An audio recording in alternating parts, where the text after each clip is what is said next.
नमस्कार। चलिए आज एक सफर पर चलते हैं दुनिया की सबसे पवित्र नदियों में से एक गंगा की कहानी में। ये सिर्फ एक नदी की कहानी नहीं है, बल्कि ये कहानी है भक्ति की, तपस्या की और एक ऐसे दिव्य हस्तक्षेप की जिसने सब कुछ बदल कर रख दिया। तो सवाल ये उठता है कि एक ऐसी नदी जो स्वर्ग में बहती हो, जिसमें इतनी शक्ति हो कि वो पूरी दुनिया को तबाह कर दे, वो आखिर धरती पर आई कैसे? इसका जवाब एक बहुत ही अविश्वसनीय यात्रा में छिपा है। तो ये पूरी कहानी शुरू कहाँ से होती है?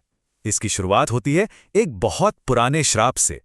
एक ऐसी घटना जिसने एक बहुत बड़े दिव्य हस्तक्षेप के लिए जमीन तैयार कर दी। कहानी शुरू होती है अयोध्या के एक बहुत शक्तिशाली राजा सगर से। वो अपनी ताकत और बढ़ाने के लिए अश्वमेध यज्ञ कर रहे थे। ये एक बहुत बड़ा अनुष्ठान था जिसमें एक घोड़े को पूरे साम्राज्य में घूमने के लिए छोड़ दिया जाता था। ये राजा की शक्ति का प्रतीक था। लेकिन इसी भव्य अनुष्ठान में अनजाने में एक बहुत बड़ी त्रासदी की नींव रख दी। जानते हैं राजा सगर के कितने बेटे थे? एक दो नहीं, 10-20 नहीं, पूरे 60,000। और ये 60,000 जाने बस एक ही पल में दांव पर लगने वाली थीं।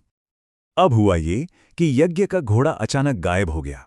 उसे ढूंढते ढूंढते राजा सगर के बेटे ऋषि कपिल के आश्रम पहुंचे और उन्होंने ऋषि पर ही चोरी का इल्जाम लगा दिया। सालों से तपस्या में लीन ऋषि का ध्यान भंग हुआ और जैसे ही उन्होंने गुस्से में अपनी आंखें खोलीं, उनकी दिव्य दृष्टि की आग से वो सभी 60,000 राजकुमार वहीं के वहीं जलकर राख हो गए। उनकी आत्माएं भटकने लगीं क्योंकि उनका अंतिम संस्कार भी नहीं हो पाया था। कई पीढ़ियां गुजर गईं और सगर के वंश पर ये श्राप एक बोझ की तरह बना रहा। पर फिर कहानी में एंट्री होती है एक ऐसे नायक की जिसने इस नामुमकिन काम को मुमकिन करने की ठान ली। ये थे राजा भगीरथ, सगर के ही वंशज। उन्होंने एक अटूट प्रण लिया कि कुछ भी हो जाए वो अपने 60,000 पूर्वजों की भटकती आत्माओं को मुक्ति दिलाकर ही रहेंगे।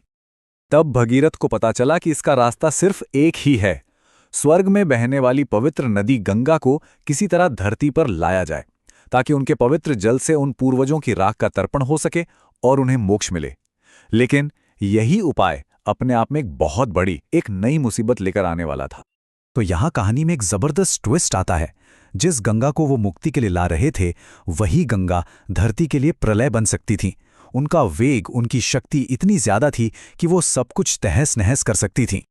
तो देखिए हुआ क्या। भगीरथ की कठोर तपस्या से ब्रह्मा जी तो खुश हो गए। उन्होंने वरदान भी दे दिया कि ठीक है, गंगा धरती पर आएंगी। पर प्रॉब्लम ये थी कि गंगा का फोर्स, उनका वेग इतना जबरदस्त था कि अगर वो सीधे धरती पर गिरती तो पृथ्वी चकनाचूर हो जाती। भगीरथ की एक परीक्षा खत्म हुई नहीं कि दूसरी उससे भी बड़ी सामने आ खड़ी हुई। अब उन्हें किसी ऐसी शक्ति की मदद चाहिए थी जो इस प्रलय को रोक सके। और यहीं पर कहानी पहुंचती है अपने क्लाइमैक्स पर, जब इस मुश्किल को हल करने के लिए एक ऐसी दिव्य शक्ति सामने आई जो कोई और नहीं बल्कि खुद भगवान शिव थे। सोचिए, भगीरथ ने फिर से तपस्या शुरू की, एक और कठोर तपस्या। और इस बार उन्होंने भगवान शिव को पुकारा, क्योंकि शिव ही थे जो विनाश को भी थाम सकते थे, जो गंगा के उस प्रलयंकारी वेग को रोक सकते थे। भगीरथ की भक्ति रंग लाई, शिव मान गए। और वो पल आया जब गंगा पूरे वेग से स्वर्ग से उतरी। तब शिव ने अपनी जटाओं को खोल दिया और गंगा की पूरी प्रचंड धारा को अपनी जटाओं में ही समेट लिया। उस विनाशकारी वेग को शांत करके शिव ने गंगा को एक कोमल धारा बनाकर अपनी जटाओं से धीरे धीरे धरती पर बहने दिया। और बस गंगा का धरती पर सफर शुरू हो गया।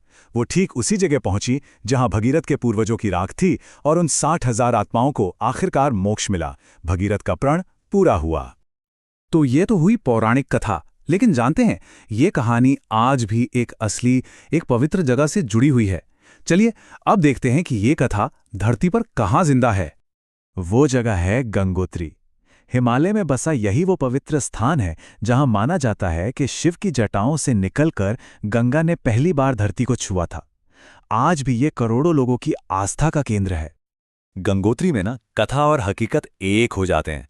वहां आज भी भगीरथ शिला है, वो पत्थर जहां कहते हैं राजा भगीरथ ने तपस्या की थी। वहीं पर गंगोत्री मंदिर भी है जिसे 18वीं सदी में बनाया गया था। और देखिए आस्था और प्रकृति का तालमेल कैसा है। मंदिर अक्षय तृतीया पर खुलता है और दिवाली के बाद बंद हो जाता है।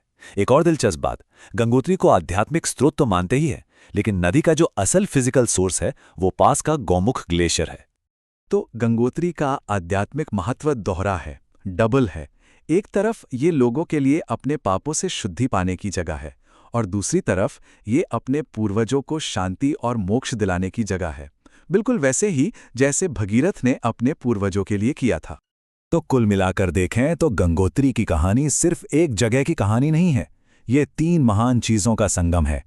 एक राजा का अटूट संकल्प, एक देवता का अद्भुत संयम और एक नदी की अपार करुणा।